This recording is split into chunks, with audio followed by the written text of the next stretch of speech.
नमस्कार, आप सभी का स्वागत है हमारे चैनल बिग इंडिया न्यूज़ में। आज बिग इंडिया न्यूज़ टीम आ चुकी है कार्यालय मुख्य अभियंता वितरण बरेली में, जिस स्थान पर जो संविदा कर्मचारी होते हैं पावर हाउस के, ज़िले में विभिन्न प्रकार के जो हेडल्स होते हैं, उन हेडल्स पर तैनात जितने भी संविदा कर्मचारी होते हैं, उन कर्मचारियों की कुछ समस्याएं हैं, जिस समस्याओं को लेकर वो इस समय कार्यालय मुख्य अभियंता वितरण बरेली में धरना प्रदर्शन पर बैठे हुए हैं।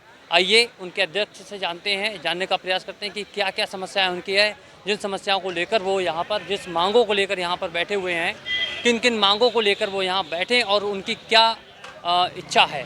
आइए जानने का प्रयास करते हैं। बताएं भाई साहब। जी बताएं, अपनी पोस्ट बताएं पहले। मेरा नाम ठाकुर धीरेन्द्र कुमार सिंह गौतम, उत्तर प्रदेश पावर कॉर्पोरेशन निवृत्त संविदा कर्मचारी संघ से जिलाध्यक्ष बदायूं से।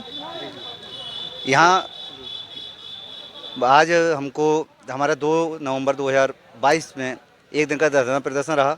उसमें भी हमारी समस्याओं का समाधान नहीं किया गया।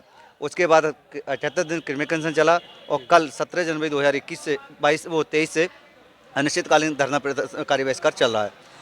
तो लगभग आपको इस समय तक कितने दिन हो चुके हैं धरना प्रदर्शन करते हुए? धरना प्रदर्शन करते हुए आज हमको 80 दिन हो गए। अच्छा। और विभिन्न जनपदों में भी मैं आपको बताना चाह रहा हूँ, बदायूं में सन 2021 से आज तक लगातार कंपनी द्वारा शोषण जो किया जा रहा है, उसके लिए मुख्य अधीक्षक अभियंता कार्यालय पर, अशासकीय अभियंता कार्यालय पर और प्रशासनिक अधिकारियों के यहाँ पर भी धरना प्रदर्शन और आंदोलन किए गए हैं।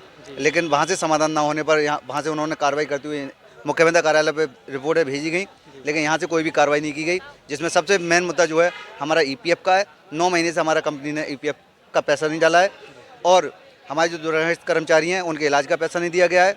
और उसके साथ ही साथ कुछ कर्मचारियों का हमारा जो है वेतन भी नहीं दिया गया है, क्योंकि समय जी। आपकी मुख्य समस्याएं मतलब क्या है? पहले वेतन की हो जाएगी। सबसे पहले हमारी है ईपीएफ। अच्छा। उसके बाद हमारे दुर्घटनाग्रस्त जो कर्मचारी उनका जो इलाज में पैसा खर्च हुआ उसका भुगतान किया जाए। और उसके साथ ही साथ हमारा जो वेतन है उसको भी साथ समय दिया जाए, क्योंकि आज 18 जनवरी हो गई, अभी दिसंबर 2022 का ही हमारा वेतन नहीं दिया गया है।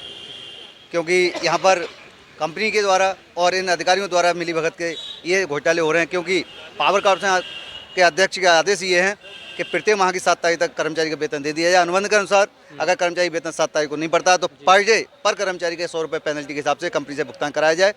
और उसके साथ ही साथ कंपनी जब वेतन, ईपीएफ, ईएसआई इन सब की बैंक स्लिप यहाँ पर उसको रिसीव कराएंगे, उसके बाद कंपनी का उस माह का पेमेंट किया जाए। तो इसमें कहीं ना कहीं हमको ऐसा लगता है कि अधीक्षक अभियंता, अशासकीय अभियंता और इन सब मुख्य अभियंता तक इनकी मिलीभगत है, क्योंकि उनको हर महीने उनका पेमेंट कर दिया जाता है। क्योंकि हम लोगों को कभी भी ये नहीं देखा था कि यहाँ पर जो बैंक स्लिपें लगाई जा रही हैं वो फर्जी हैं या असली हैं। जी बिल्कुल। तो देखिए आप किस तरीके से यहाँ पर भ्रष्टाचार अभी भी भारत में बहुत ज़्यादा पनपा हुआ है। ये कर्मचारी जो अपनी नियत समय पर ड्यूटी जाते हैं, लेकिन नियत समय पर इनकी तनख्वाह क्यों नहीं मिलती है?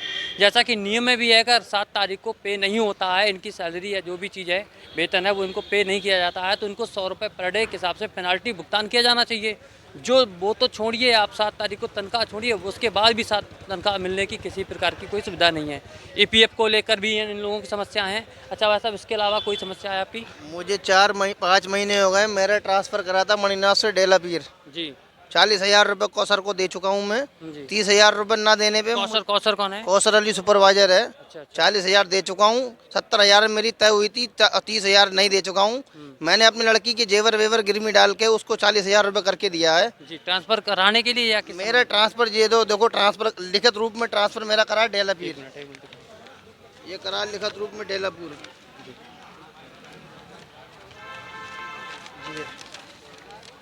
गया उसके बाद डेलापीर गया, वहाँ 20 दिन कार्य करने के बाद मुझे वहाँ से मना कर दिया गया कि यहाँ आदमी हो गए पूरे।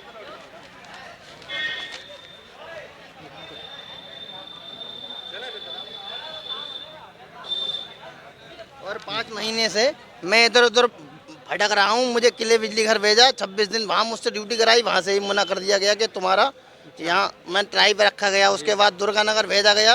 इसमें ऐसी साहब ने भी लिख के दिया है वहाँ के लिए, डीडीपुरम के लिए। डीडीपुरम में 15 दिन ड्यूटी कर आया, वहाँ मैं हाजिरी वाजी सब लगा के आया हूँ। उसमें कौसर अली ने मेरी वो नहीं ली हाजिरी और उसके बाद कह दिया इन्हें नहीं रखा जाएगा।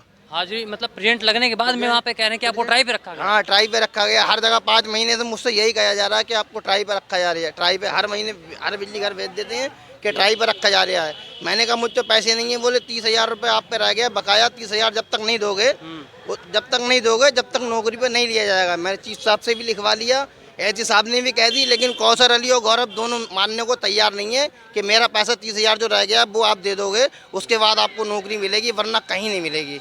नौकरी पे रखा नहीं जाएगा। मेरा पूरा एक्सीडेंटल शरीर है, पूरा जला हुआ हूँ। कहो तो मैं दिखा सकता हूँ, पूरा शरीर में ये पूरा जला हुआ है। ये लोग जबरदस्ती मारना चाहते हैं हर बिजली घर पे भेज के। ये देखो, ये है मेरा पूरा शरीर जला हुआ।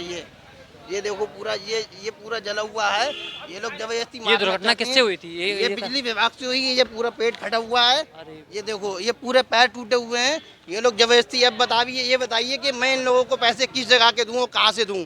मैंने अपनी लड़की का जेवर गिरवी में डलवा के दिया है। मेरी लड़की का भी लड़का हुआ, वो भी खत्म हो गया। मेरे दामाद जो है मेरी लड़की को ले जाने नहीं चाह रहे हैं। मैं इन दोनों के खिलाफ मुकदमा लिखाना चाह रहा हूँ, चाहे ये मुझे फांसी कराते। बहुत अच्छी बात। 70,000 रुपये किस बात की? कितनी बहुत गलत बात है। 70,000 रुपये दिए नौकरी लगाने के। अच्छा। और मुझे झूठे आरोप में फंसाना है कि एसडीओ से बदतमीजी करते हैं, जेई से बदतमीजी कर रहे हैं। कोई एसडीओ कोई जेई मुझसे कह नहीं सकता कि मैंने कहीं बदतमीजी करी है। मुझसे 30,000 नहीं दे पा रहे हूँ, इसलिए मुझे नौकरी पर रखना नहीं चाहते हैं। इससे पहले कहीं काम करते थे? इससे पहले मैं मणिनाथ बिजली घर पे था। मणिनाथ बिजली घर से जो लिखित रूप में मैंने ट्रांसफ़र करा गया। ढेला फिर 20 दिन काम कराया। 20 दिन के बाद नहीं, वहाँ भी उन्होंने मना कर दिया। उसके बाद वो किले भिजवाई दिया। कितने साल से काम कर रहे हैं इस विभाग में? मुझे 14-15 साल हो गई। 14 साल हो गई। पूरा शरीर मेरा करंट का लगा हुआ, पूरा जला हुआ हूँ। ये लोग जबरदस्ती 30,000 रुपये कर रहे हैं और दो। 30,000 रुपये नहीं दे पा रहे हूँ, इसलिए मुझे नौकरी पर नहीं रख रहे हैं। मैं 5 महीने से अधिकारियों के चक्कर काटते काटते थक गया हूँ। तो देख सकते हैं आप किस तरीके से शासन और यहाँ पर जो बिजली विभाग के कर्मचारी होते हैं, सुपरवाइजर होते हैं, उन लोगों के द्वारा कितना ज़्यादा भ्रष्टता की बात की जा रही है, कितना अभद्रता की बात है कि किसी व्यक्ति की कोई लापरवाही, किसी प्रकार की कोई मजबूरी हो, किसी प्रकार की कोई दिक्कत हो, उनसी से कोई प्रॉब्लम, कोई इनको देखना वारना नहीं है, बल्कि 5 महीने से उनको बराबर टाल रहे हैं कि आप यहाँ ट्राई पे करिए काम, वहाँ पे काम करिए। प्रेजेंट लगवाने के बाद कहते हैं प्रेजेंट नहीं लगेगी, ट्राई पे थे आप। तो मैं यहाँ पर शासन और प्रशासन दोनों से निवेदन करना चाहूँगा कि इस तरीके से जो भी चीज़ें लापरवाही शासन की नज़र में हो रही हैं, ये आगे से ना हो, इनका कोई ना कोई समुचित समाधान प्रदान किया जाए। धन्यवाद।